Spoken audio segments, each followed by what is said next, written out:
que tenía un discurso preparado. Escuchando varias intervenciones, llego a la plena convicción que no es un tema de discursos, es un tema técnico, social, de estadísticas reales y de asentar la política siendo sinceros con nosotros mismos y con la ciudadanía que nos escucha también. Es importante aclarar que esto no se trata de derecha, se trata de izquierda, de dogmas. Hay que ser técnicos y objetivos. La Corte Constitucional emite una sentencia que es un mandato constitucional en efecto. No es una ley, no le mintamos al país. No digamos que es una ley cuando no es una ley. Esa facultad privativa la tiene únicamente la Asamblea Nacional y en eso tenemos que ser claros. Ahora bien, recordemos también, compañeros, que nuestra Corte Constitucional lamentablemente no tiene una línea jurisprudencial ecuánime. La Corte Constitucional en unas sentencias dice una cosa y en otras sentencias dice otra cosa. Ya la Corte, en lugar de ser jurídica y técnica, pasó a ser política porque responde de acuerdo a los intereses políticos que se mueven en cada circunstancia. Coincido con varios compañeros legisladores. La Corte Constitucional ha excedido sus funciones. La Corte no puede legislar. La Asamblea Nacional tiene que hacerlo. Pero veamos más allá de que nos guste o no nos guste la sentencia de esta Corte, como yo digo, de iluminados juristas. La Corte establece que debe de existir pautas, así lo denomina la Corte, pautas mínimas que deben de por sí establecer filtros mínimos y que la Asamblea Nacional debe de viabilizar. Cuando hablamos de viabilizar, se establece un procedimiento claro, un procedimiento que vaya acorde a la realidad de la administración de justicia que vive nuestro país. Es lo que debemos de hacer. Ahora bien, la Corte ordena además que exista un límite porque no podemos escapar de algo, compañeros y compañeras, de esa Constitución de Montecristi que tanto defendemos y tan orgullosos nos sentimos, que protege la vida desde la concepción. Y es ahí donde se establece una discusión. La Corte dice que debe existir un balance de ponderación entre el nascituro y el derecho de la víctima. Pero ojo con una cosa, que la Corte lo dice también en su sentencia y lo estamos también omitiendo. La protección de la vida, señoras y señores asambleístas, ciudadanía, es gradual. Esto quiere decir que según el desarrollo que va teniendo el nascituro, la Corte dice debe de protegerse la vida. Es ahí precisamente donde nace el criterio de la temporalidad. La temporalidad no nace por un grupo o por otro. La temporalidad nace por un criterio jurídico o un criterio científico que la Corte determina. Ahora, como abogado que ejercí la profesión 11 años en materia de derecho penal, yo sí tengo la calidad para decirles, compañeros y compañeras, he defendido a muchas víctimas en derecho penal, pero conozco cómo funciona nuestro sistema.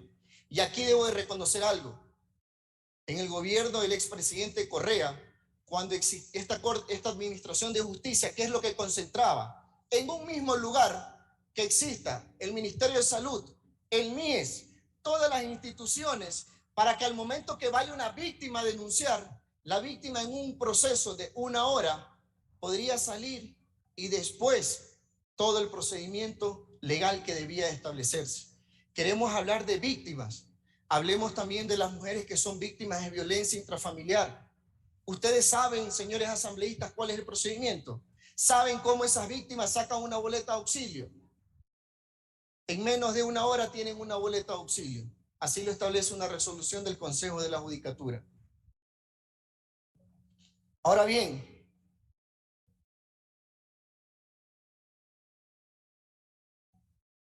¿cuáles son los criterios científicos? ¿Cuáles son los criterios apegados a alguien que determine cuál es realmente el procedimiento y cuál debe ser de por sí la temporalidad. He escuchado muchas ponencias y todos dicen que tal cosa que dijo, que tal cosa que dijo lo otro. Pero señores, yo les pongo aquí una analogía y parece un poco gracioso. Como que cada uno de nosotros tengamos que ir a exponer una tesis de maestría y en la tesis digamos, es que tal criterio científico, ya, pero cite la fuente. ¿Cuál es la fuente? No existen criterios científicos. En el informe de mayoría, señores, no existe un criterio.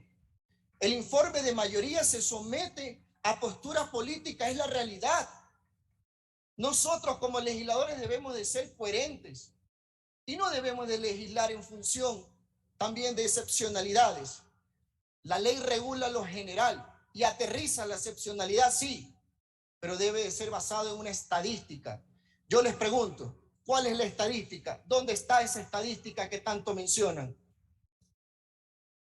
Finalmente, señoras y señores asambleístas, este mandato que debe la Corte, que indica que como asambleístas debemos de viabilizar y que debemos de establecer un procedimiento, pero apegados a la construcción de una normativa. ¿Y cómo se construye esa normativa? Con una realidad social, con estadísticas reales, con una narrativa técnica jurídica que vaya a solucionar un conflicto que hay. La Corte dice, existe una vulneración de un derecho. Hay que regir este procedimiento.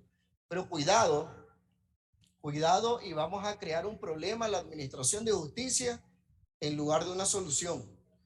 Compañeros, compañeras asambleístas, seamos conscientes de algo. Si no conocemos y no aceptamos la realidad de la administración de justicia actualmente en nuestro país, si no conocemos ni siquiera cómo se debe de presentar una denuncia, compañeros, yo sí los exhorto que establezcamos lo que la Corte dice, la temporalidad apegado a criterios y estándares internacionales. Yo estoy de acuerdo de que se legisle, estoy de acuerdo que debe de aceptarse la violación, el aborto por violación, totalmente de acuerdo, pero debe de existir la temporalidad y debe de existir también la corresponsabilidad de quien se apega a ese criterio. Y no solo eso, ojo con una cosa, cuidado y caemos también en el criterio de que el Estado no puede ejercer su poder punitivo con las personas que son violadoras, las personas que son victimarias. Lo que debemos de perseguir nosotros es la prevención primero y que cuando existan lamentables hechos como violaciones, el Estado ejerza su poder punitivo y que las instituciones, Ministerio de Salud, Ministerio de Inclusión Económica y Social, la propia Administración de Justicia, no tengan en un viacrucis a las víctimas por violación o de cualquier otro delito también, que actualmente saben lo que pasa. Van, denuncian en un sector, van a buscar un certificado médico a 2 horas del sector, esperan un parte policial en 4 horas.